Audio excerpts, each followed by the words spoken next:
Hello, I'm Ron Cates, Vice President of Marketing for Networking Products at PLX Technologies. And today we're going to be talking about some of the benefits of a 10GBase-T technology. So first, we'll start out with the need for 10G Ethernet generically. That's been exploding over the last couple of years, primarily because of three drivers. First of all, the shift towards cloud computing, which is creating a centralized environment with many servers and switches all needing greater bandwidth. Secondly, the drive towards a unified data and storage connectivity environment. Today, most data traffic is on Ethernet and storage is on fiber channel, but with those two consolidating under the Ethernet umbrella, it causes a greater need for Ethernet speeds.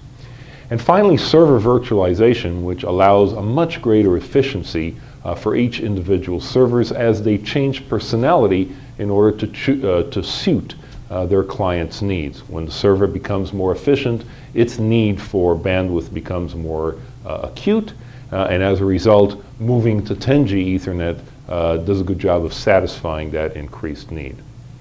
So let's say you've made a decision to employ 10 gigabit Ethernet in your data center. Well, it turns out that there are many choices for connectivity available to you that all fit under that 10G Ethernet umbrella. The IEEE, as you can see by this extensive list, offers several alternatives, 4 of which are in the optical domain, 2 associated with copper backplanes for lengths up to 1 meter, and finally 10GBase-T, which is the one that we're going to be focusing most of our efforts on today. There's also another non-IEEE standards-based system that's gained popularity in recent years, and that's this idea of an SFP plus connectorized direct attached twin axial cable, photograph of which is down here at the bottom of the slide.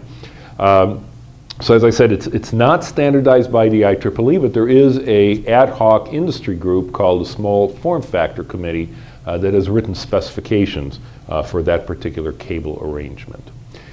First of all, looking at these options and constraining ourselves to the kinds of distances that are typical in the data center, we can immediately eliminate 2 of the optical variants that are suited primarily for 40 kilometer and 10 kilometer reaches.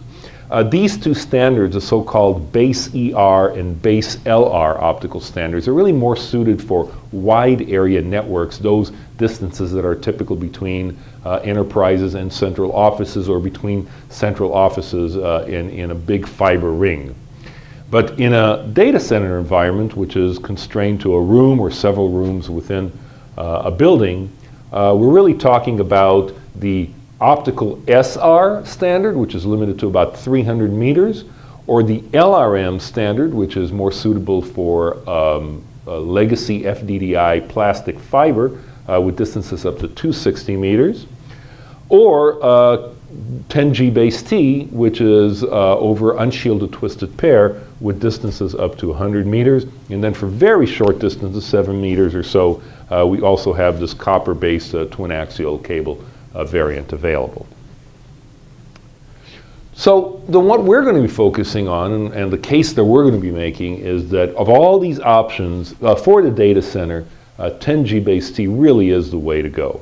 So let's start off by taking a look at some of the basics of 10GBase-T technology.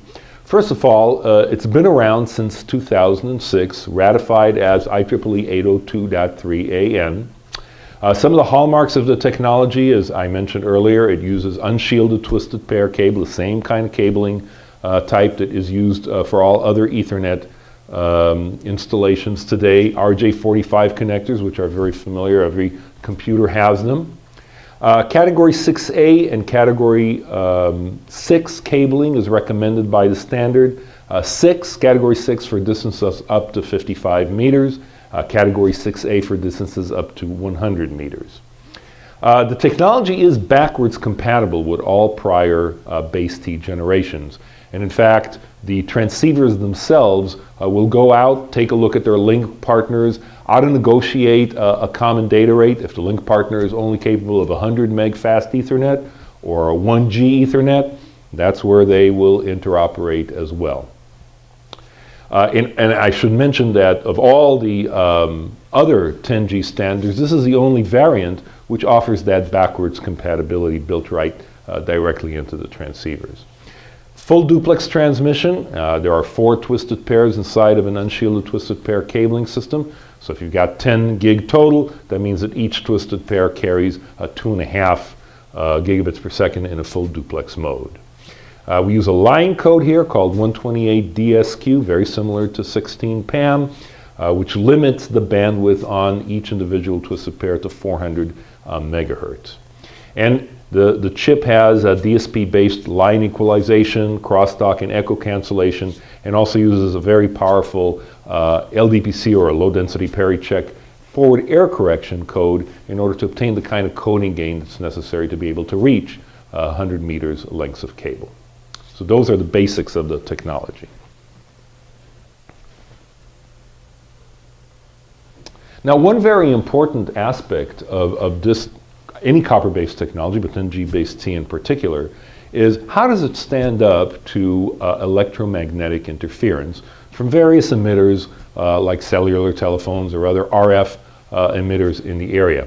It is the case that optical technology is inherently immune to EMI. RF energy does not interfere with photons. So a natural question is, what about copper-based solutions? What about 10GBase-T? Is it immune to electromagnetic interference? Well, it turns out that there are 2 tests that the industry has set up in order to be able to judge how immune exactly is a particular technology to EMI events. And the more difficult one of those 2 tests by far is Telcordia GR1089, which is specified for fairly strong 8.5 volt per meter field intensity. In reality, most of our customers margin that up to 10 volts per meter in order to make absolutely sure that even a large electromagnetic event can be tolerated and absorbed by the 10GBase-T system.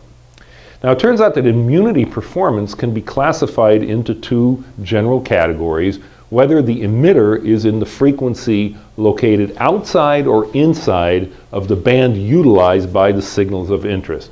So that really falls into a dividing line of 500 megahertz. If you're beyond 500 megahertz, or if the emitter, I should say, is beyond 500 megahertz, that's out of band. And that can easily be filtered away by an on-chip filter that we have directly embedded into our die.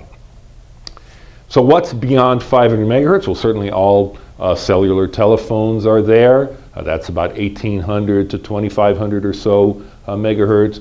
Bluetooth, 2100 or so. WiMAX, Wi-Fi,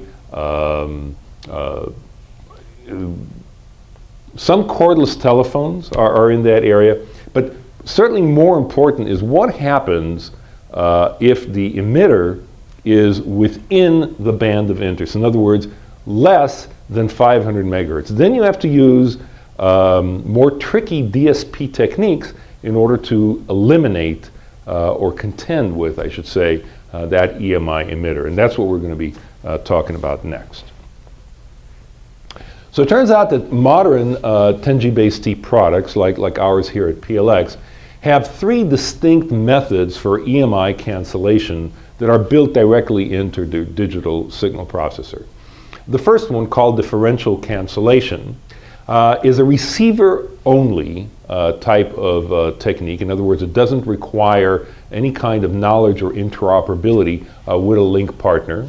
It's pretty robust, with a probability of success of 99%, and it only takes several microseconds to learn and cancel out the frequency of the interferer by providing a little notch filter at the frequency that it is located at. Common mode sense cancellation is the next category, and it requires 5-channel magnetics. In other words, a magnetics arrangement in the mag jack that provides a 5th channel which allows you to monitor the common mode voltage. It's similar to differential cancellation. It has a transient response also in microseconds. Like the differential cancellation, does not require any interoperability with a link partner. And robustness is a little bit better with a probability of success of 99.9%. So the person who is developing the equipment needs to make a trade-off here between robustness and cost, because the cost of the 5-channel magnetics is a little bit higher than 4-channel magnetics. Finally, there's a third technique called the fast retrain method. It's a very, very good algorithm with a probability of success of 99.99%. But it does require interoperability between the two PHYs on the link. And it does take a little bit longer in order to be able to learn and cancel out the interfere, on the order of 12 milliseconds or so. So we look at it as a backup mechanism to differential and common mode cancellation. Can be used in the event that those other algorithms fail to contend with the emitter. This, by the way, is a photograph of a chamber that's used in order to be able to test equipment based on our chipsets in a strained environment.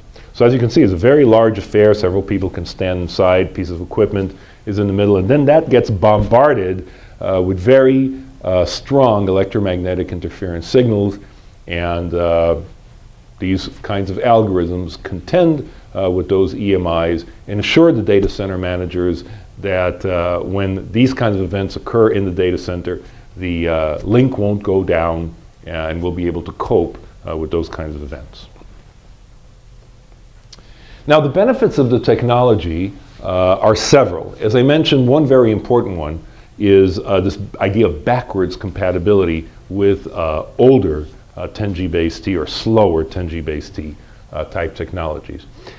The major reason why this is important is it allows for incremental upgrading of a data center. See, with all the other variants, when you make the decision to go to 10G, you literally have to forklift upgrade all of your equipment. Here, with 10GBase-T, you can do so incrementally. You can just change out a switch or change out a server. It will be able to identify the data rate of its peers in the environment, be able to auto-negotiate to a data rate that's common between them. And then little by little you can build up that capability until everything operates at 10GBase-T. It allows you to essentially future-proof your data center by introducing components into the arena on an incremental basis. Much cheaper to do that upgrade. Secondly, is the idea that it is able to reach a full 100 meters of so-called structured wiring reach. This allows the data center a lot of organizational flexibility. No longer are you limited to just top of rack to server distances. Now you can be able to go all the way to the end of row. You can use meshed fat tree topologies with longer distance links.